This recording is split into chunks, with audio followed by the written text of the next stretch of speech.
On May 14, 1948, at 1600 local time, 65-year-old David Ben-Gurion read the Declaration of Independence of the State of Israel in Tel Aviv.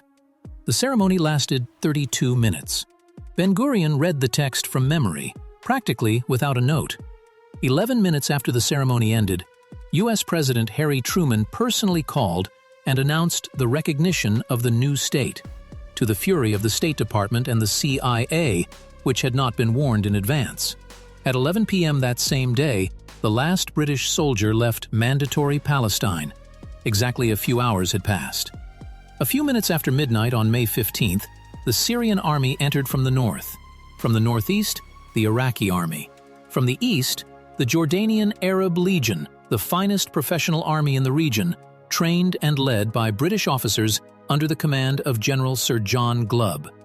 From the south came the Egyptian army with artillery, armored vehicles, and military aircraft. The State of Israel was less than a day old. Against it stood a coalition of 5 Arab states with a combined population of approximately 40 million people, against approximately 600,000 Jews in Palestine. The new state had no army in the traditional sense, no air force, no artillery for field operations, no tanks, no internationally recognized borders, no allies willing to intervene, no state structures that existed for more than a few hours. U.S. Secretary of State George Marshall personally warned Ben-Gurion, "Do not declare independence. You will be destroyed." The CIA prepared an official report. The new state would hold out for a maximum of 2 weeks against the combined Arab armies. Ben-Gurion read the declaration anyway. This is the story of how a state that should not have existed survived. And why it did so is one of the most incredible war detective stories of the 20th century. To understand the scale of the problem, here are some numbers. On the side of the Arab coalition at the beginning of the war: Egypt, 10,000 soldiers with armored vehicles and aircraft. Jordan, 8,000 Arab Legion soldiers plus British officers in command. Syria, 6,000 soldiers with tanks. Iraq, 3,000 at the start, then significantly more. Lebanon, a small force but support. On the side of Israel, the Haganah, a militia of approximately 35,000 men, half of whom had no combat experience, plus 3 smaller groups, the Irgun, Lehi, and Palmach. In total, less than 45,000 fighters, without a single tank, without air power at the beginning of the war, without artillery sufficient for field operations, landlocked, without a blockade, without reliable supply lines, without a trained officer corps. A few thousand World War II veterans who fought in the ranks of the British Army were the only personnel reserve. It was not a figurative David versus Goliath. It was a literal military imbalance, which by all war textbooks meant one thing: defeat. But Israel had several things its enemy lacked. First, a unified command center. The 5 Arab armies were formally coordinated, but in practice, each acted according to its own political logic. Egypt feared the strengthening of Jordan if it won. Jordan, as was later revealed through declassified documents, had been secretly negotiating with Ben-Gurion even before the war. King Abdullah didn't want Israel's destruction, he wanted the West Bank. Syria wanted territory in the northern Galilee. Iraq acted under domestic political pressure, not military necessity. The government in Baghdad was unstable and needed a patriotic gesture. No common headquarters existed. No officer had real authority over the armies of another country. It was a coalition of 5 disparate interests, randomly aligned, and at critical moments, each looked to the others instead of acting. Second, motivation. The Haganah was the defending side, literally fighting for its existence. Those who remembered Europe in the 1940s understood that defeat meant not a change in the political system, but physical annihilation. Third, intelligence. Shin Bet and the first elements of the future Mossad were already in operation before the declaration of the state. They knew about the enemy's plans, the political disagreements among the command, and the coalition's weak points. Fourth, Czechoslovakia. April 1948, a month before Israel declared independence, a cargo plane lands at night on a runway in southern Israel, secretly, without lights, at the abandoned British airfield of Beit Daras. Inside the crates, the first 200 Czechoslovak submachine guns and a shipment of ammunition. This is the first in a series of deliveries known as Operation Balak, named after the biblical king of Moab. The logistics of the operation were a masterpiece of engineering. The planes flew via Corsica and Yugoslavia. Neither route officially existed. To conceal the cargo at stopovers, the crates were labeled as agricultural equipment or construction materials. The pilots, many of them veterans of the U.S. Air Force and the Royal Air Force, recruited by Jewish agents in New York and London, had officially resigned from their previous jobs and, as private citizens, were not covered by the American Neutrality Act, at least formally. The deal was brokered in Prague. Czechoslovakia had just survived a communist coup in February 1948. The new pro-Soviet government needed hard currency and was willing to sell weapons to anyone. The USSR supplied the Israelis with weapons through Czechoslovakia, partly because Stalin wanted to weaken British influence in the Middle East, and partly because it hoped the young state would end up in the Soviet sphere of influence.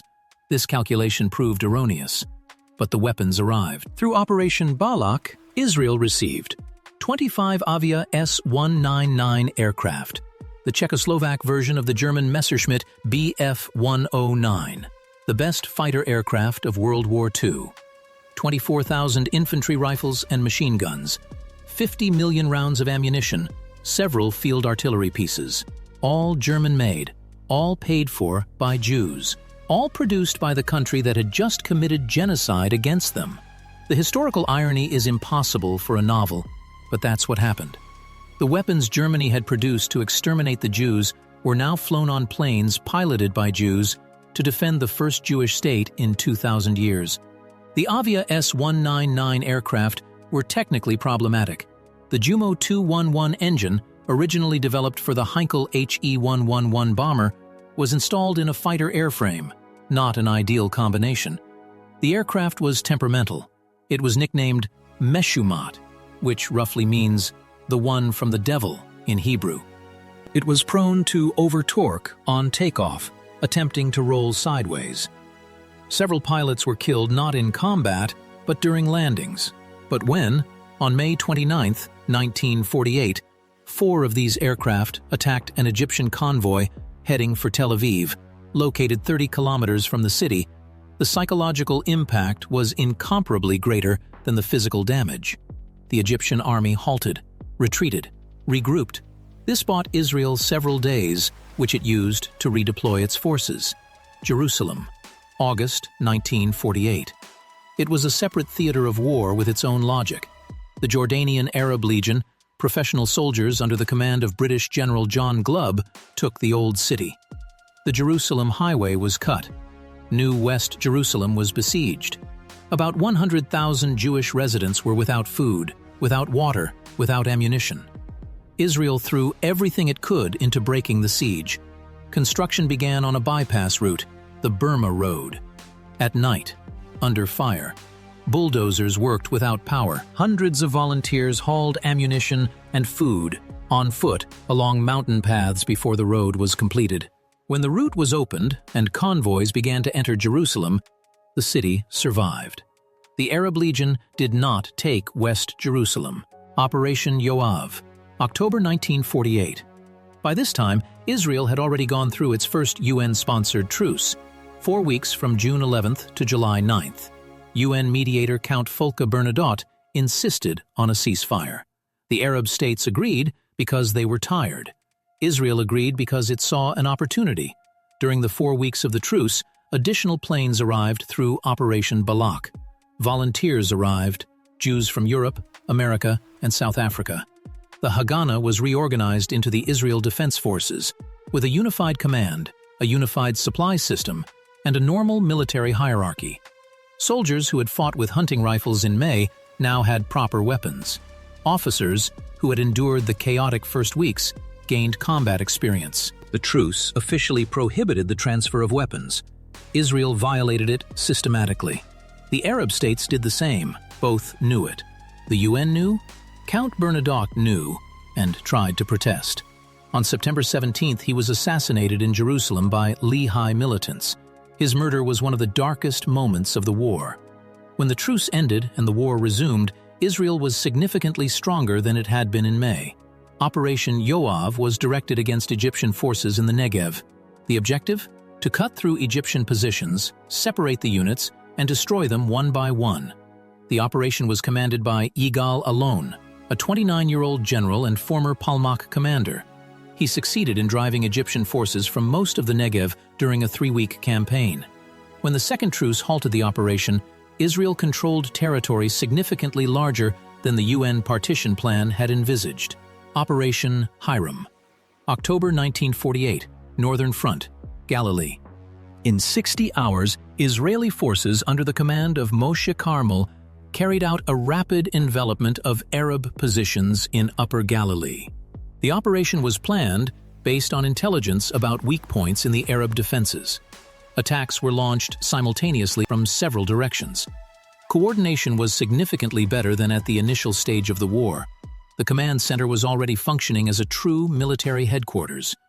Within 60 hours, Israel occupied all of Upper Galilee. The Lebanese army retreated. The Arab Liberation Army, a volunteer force from several countries, was defeated. A tank. The only one.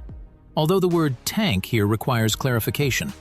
In May 1948, Israeli engineers discovered a single Cromwell armored car in an abandoned British warehouse. A single piece of armored vehicle, without ammunition, without a trained crew. They restored the vehicle, found people who knew how to operate it, and used it in several operations as a psychological weapon. The presence of any armored vehicle demoralized the infantry. It is a symbol of war, a single vehicle assembled from spare parts against armies with real armored columns. Another symbol is the Davidka, a homemade mortar developed by Israeli engineers. The device was extremely inaccurate. The shells flew unpredictably, but the explosion was loud, very loud. When detonated in the nighttime mountain conditions, the sound resonated, amplified by an echo. It seemed like heavy artillery. In several cases, Arab positions were abandoned after being shelled by a Davidka, the enemy believing they were under heavy artillery fire. A story circulated in Jerusalem that Arab forces retreated from one area, believing the Israelis were using nuclear weapons. The sound of the Davidka explosions was so unexpected. This story is untrue, but it illustrates the scale of the psychological impact. Intelligence played a role disproportionate to military capabilities. Before the declaration of the state, agents of the Jewish agency, Sokhnut, operated in all Arab capitals. Some of them were recruited as early as the 1940s. Israel knew the composition of the Arab armies, their logistical weaknesses, and the political disagreements between their commanders. When, for example, the Jordanian army received orders not to advance toward Tel Aviv, Israeli intelligence learned of this restriction faster than the Egyptian command. This allowed forces to be transferred from the Jordanian front to the Egyptian one. Coordination based on knowledge of the enemy was more important than physical superiority.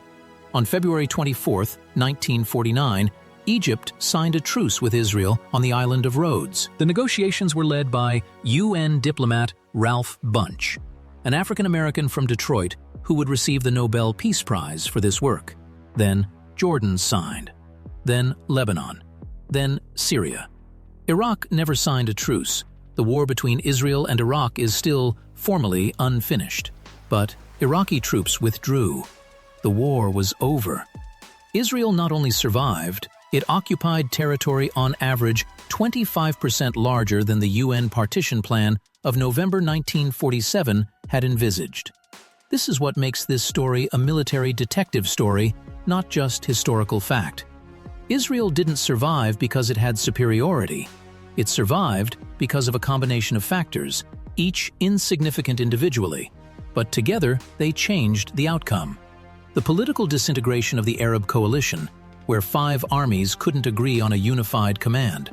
Czechoslovakian weapons, which arrived at a critical moment and were created by the very country that had recently exterminated Jews. Intelligence knowledge of the enemy's weaknesses, UN. Armistices, which became windows for reorganization.